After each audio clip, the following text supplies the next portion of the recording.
Assalamualaikum warahmatullahi wabarakatuh. Perkenalkan, nama saya Haji Jaludin. Teman saya Nadia Nur Hasanah.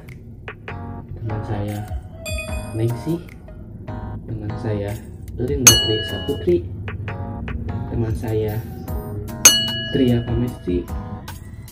Dan teman saya Trik Amudi. Dalam memenuhi tugas pendidikan agama Islam, di sini kami membuat sebuah video tentang bagaimana perkembangan sejarah di Majalengka dan bagaimana tentang perkembangan ekonomi di Majalengka. Sebelumnya, terima kasih. Salam dari Majalengka. Assalamualaikum warahmatullahi wabarakatuh. Salam dari Majalengka.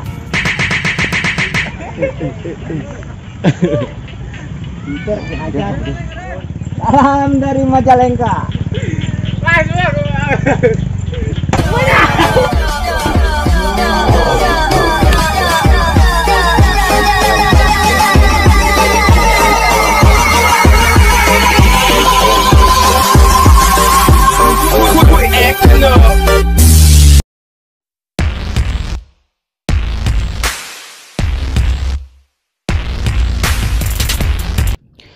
Halo semangka alias Sobat Majalengka.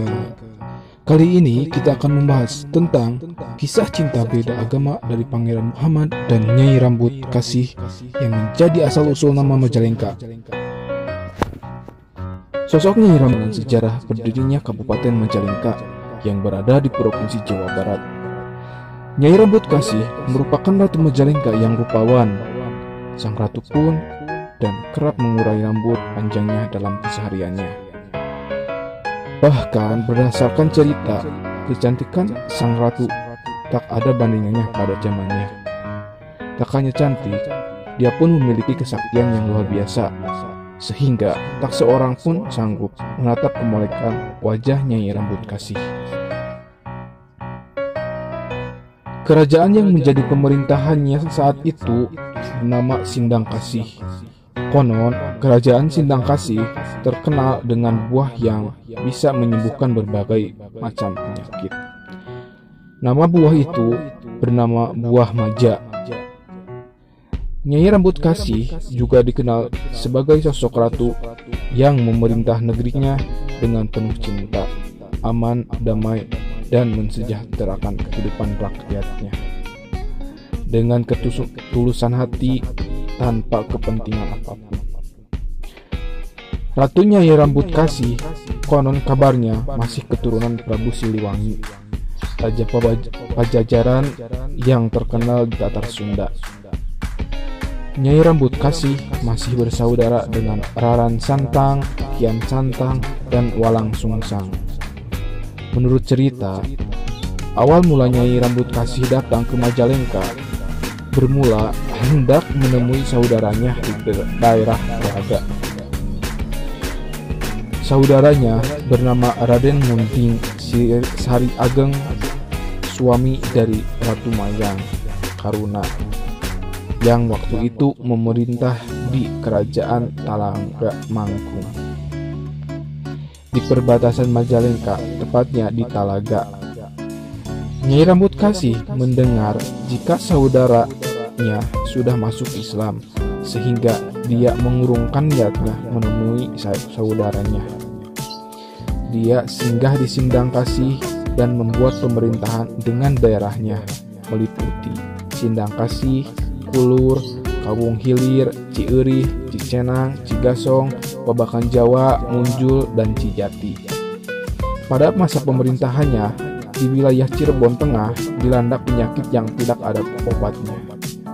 Sunan Gunung Jati saat itu berusaha untuk bisa mengobati penyakit yang diderita rakyatnya, namun hasilnya masih nihil. Kemudian Sunan Gunung Jati berdoa kepada Allah agar bisa menemukan obat tersebut. Dalam doa itu, Sunan Gunung Jati mendapat petunjuk bahwa obat untuk mengobati rakyatnya terdapat di kerajaan Sindang Kasih berupa pohon maja. Namun, Kanjeng Sunan memerintahkan putranya, Pangeran Muhammad bersama istrinya Siti Armila bersama sebagian prajuritnya menemui penguasa di kerajaan Sindang Kasih, yang tak lain adalah Nyai Rambut Kasih. Di samping itu, Pangeran Muhammad diperintahkan pula agar menyebar agama Islam di wilayah tersebut, yang kala itu banyak beragama Hindu. Dalam pengembaraannya, Pangeran Muhammad bersama istrinya Siti Armilah mendapat respon positif dari rakyat Sindang Kasih. Hal itu ditandai dengan banyaknya rakyat yang memeluk agama Islam. Kabar itu terdengar oleh sang ratu dan membuatnya murka. Kemudian, sang ratu memerintahkan prajuritnya untuk mengungkap kebenaran berita tersebut. Ternyata, setelah diselidiki, kabar itu memang benar adanya. Akan tetapi, Nyai Rambut Kasih saat mengetahui sosok Pangeran Muhammad adalah sosok yang tampan, dia pun tak bisa mengelak akan ketampanannya dan langsung terpana. Sehingga akhir sang ratu jatuh cinta. Singkat cerita, Pangeran Muhammad kemudian datang menghadap ke kerajaan Sindang Kasih dan bertemu dengan Nyai Rambut Kasih. Dia mengutarakan maksudnya, yakni meminta buah maja dan mengajak memeluk agama Islam. Namun, permintaan pindah agama ditolak mentah-mentah, sedangkan sebuah maja akan diberikan dengan syarat Pangeran Muhammad harus menikahinya. Pangeran Muhammad menyanggupi persyaratan itu asalkan Nyai Rambut Kasih memeluk agama Islam dulu.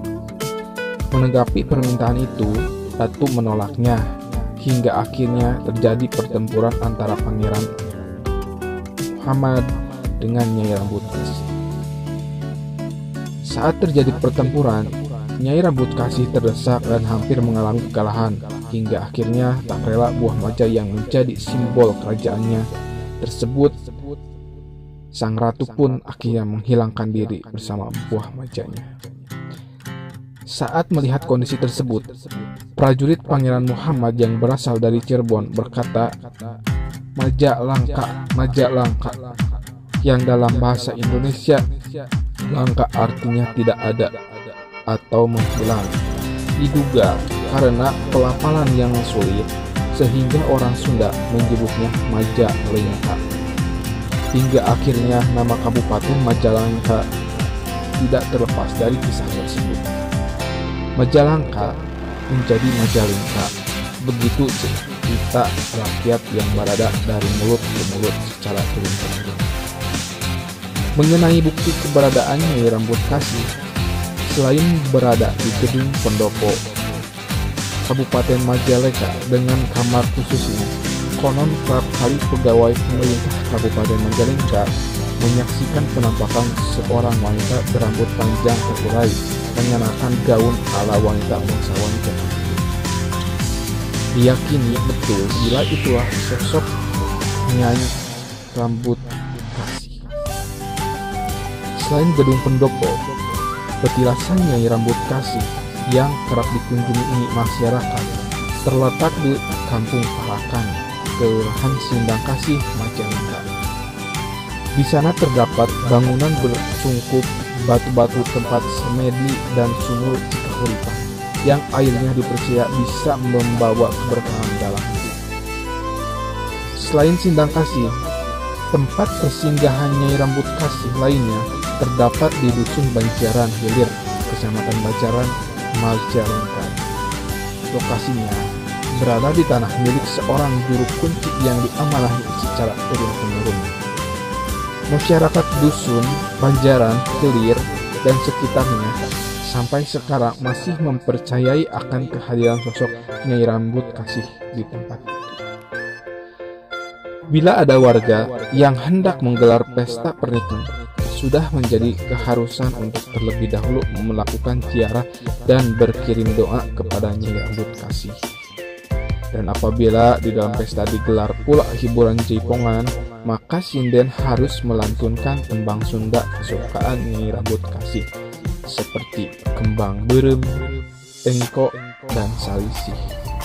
Konon, bila sinden tidak menembangkan lagu itu, maka akan ada keluarga mempunyai hajat yang kesurupan. Pendidikan di Majalengka setelah Islam masuk terbagi menjadi dua, yaitu pendidikan formal dan pendidikan pesantren. Untuk pendidikan formal itu terbagi menjadi dua lembaga. Yang pertama yaitu Dinas Pendidikan yang mengelola khusus sekolah dasar, dan yang kedua yaitu Departemen Pendidikan yang mengelola dari jenjang TK sampai dengan SLTA. Berikut ini saya akan menampilkan jumlah data satuan pendidikan sekolah per kabupaten atau kota Majalengka. Selain pendidikan formal, di Majalengka juga terdapat pesantren. Hal ini bermulai dari Kiai Haji Abdul Halim. Beliau adalah seorang ulama juga pejuang asal Majalengka. Penyebarannya dimulai ketika beliau belajar di Mekah selama 3 tahun. Beliau kembali lagi ke Indonesia untuk menyebarkan pendidikannya dengan cara mengajar. Pada tahun 1911, beliau mendirikan sebuah pendidikan yang bernama Majelis Ilmi Majalengka. 1 tahun kemudian, beliau mengalami perkembangan yang pesat dengan mendirikan sebuah organisasi yang bernama Hayatul Qulub, yang artinya kebaikan hati. Sampai saat ini pun sudah banyak pendidikan pesantren yang ada di Majalengka, kurang lebih sekitar 253. Bidang ekonomi, Badan Pendapatan Daerah atau Bapenda Kabupaten Majalengka pada penghujung tahun 2020 berhasil mendapatkan pendapatan asli daerah berasal dari perpajakan hingga 113 miliar. Namun jumlah tersebut melenceng dari target PAD yang seharusnya sebesar 133 miliar atau hanya terrealisasi sekitar 87%, yang disebabkan oleh beberapa faktor, dan faktor yang paling terasa adalah dampak dari COVID-19. Kepala Bapenda, Aaron Randi, mengatakan, selama 1 tahun ini pihaknya telah berusaha keras untuk memungut pajak dari 9 sumber pajak yang dikelolanya.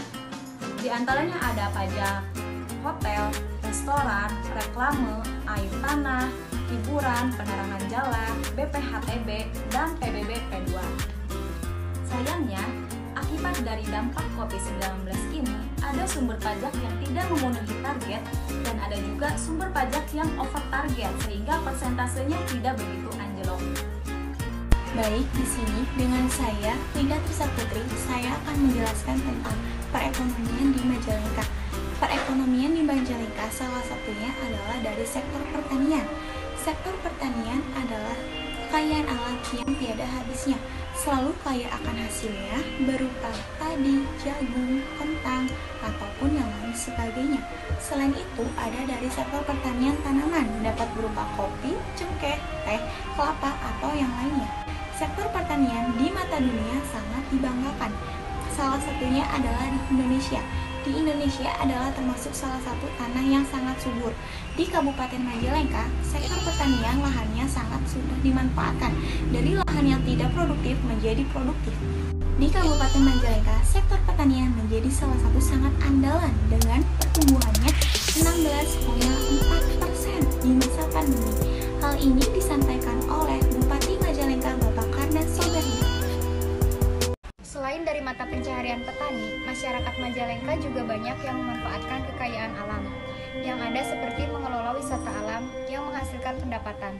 Berikut ini beberapa wisata yang ada di Majalengka.